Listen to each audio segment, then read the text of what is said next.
Hey everybody, there's a self-reliance channel that I've been watching for a while up in Canada, and the guy Kevin who does the channel, he's an amazing guy. He's very creative and knows how to build just about everything, and if I had a guy like him in my neighborhood, I would be very, very lucky.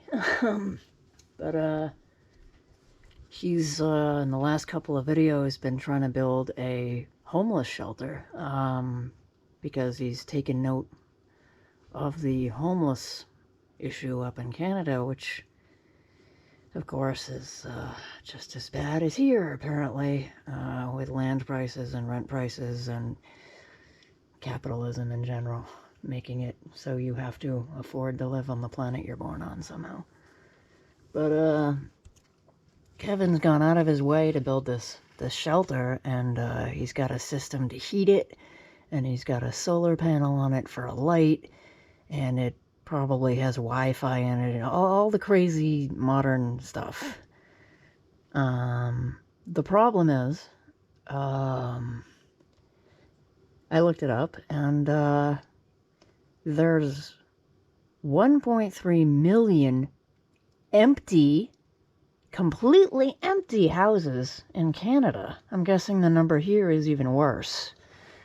And so the homeless problem isn't actually anything to do with not having enough houses. It has to do with people not being able to afford those houses, or the rent in apartments, or, I mean, I don't know how many of you follow, like, van life and tiny home channels on YouTube, but even the van life people are having trouble affording to live right now in their fucking cars, okay? So,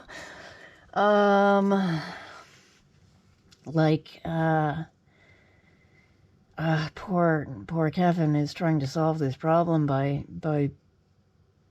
building these houses and giving the immense gifts of his time and materials and his knowledge and, work and everything. And the entire time, the problem is unsolvable in that way, because tons of houses sitting around. The banks and the government aren't letting the people who need the houses into the houses because money.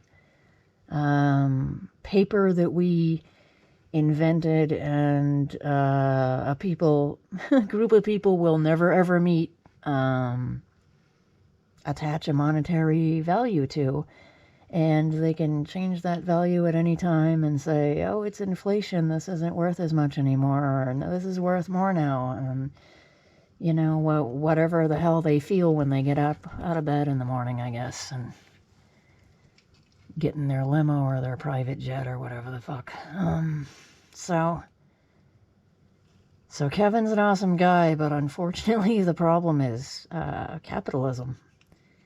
It's the way we're living, this imported system of garbage from Europe that my ancestors foolishly brought over here with them instead of, taking the opportunity to escape. And nobody was paying rent 400 years ago. Nobody was homeless 400 years ago. Nobody was starving 400 years ago. Nobody was less than 400 years ago. So, this whole system is why people are homeless and hungry and children are suffering, and we could just end it tomorrow if we wanted to, but we don't stand up and we don't do it. We don't do anything. We don't say, hey, this is really ridiculous and we can change it at any time we want.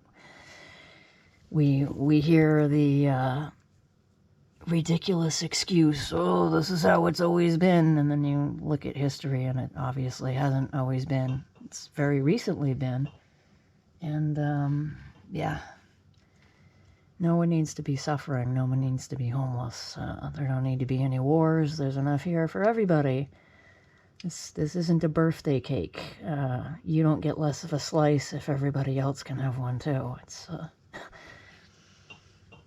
everybody should be housed and fed and clothed. I mean, how can you call yourself a wealthy first world country and have people who don't even have a place to sleep at night, nowhere to hang their coats, nowhere to put their boots, nowhere to hang their hat? Yeah, I mean, that's obviously better than no shelter, but imagine you used to live in a real house, and then some millionaire CEO decides to lay you off, and all of a sudden you have no way to pay your bills, and you're homeless, and you can't feed your pets. You lose your farm, I mean your homestead, and you get offered a box to live in after you've been completely depraved of everything that you had in life. Oh man. He definitely has a heart of gold. He's trying here so bad, but 1.3 million empty houses in Canada. And this homeless guy Jim's getting offered a box, but no windows to live in. If I were Jim, I would be strangling a Canadian politician right now. That's me.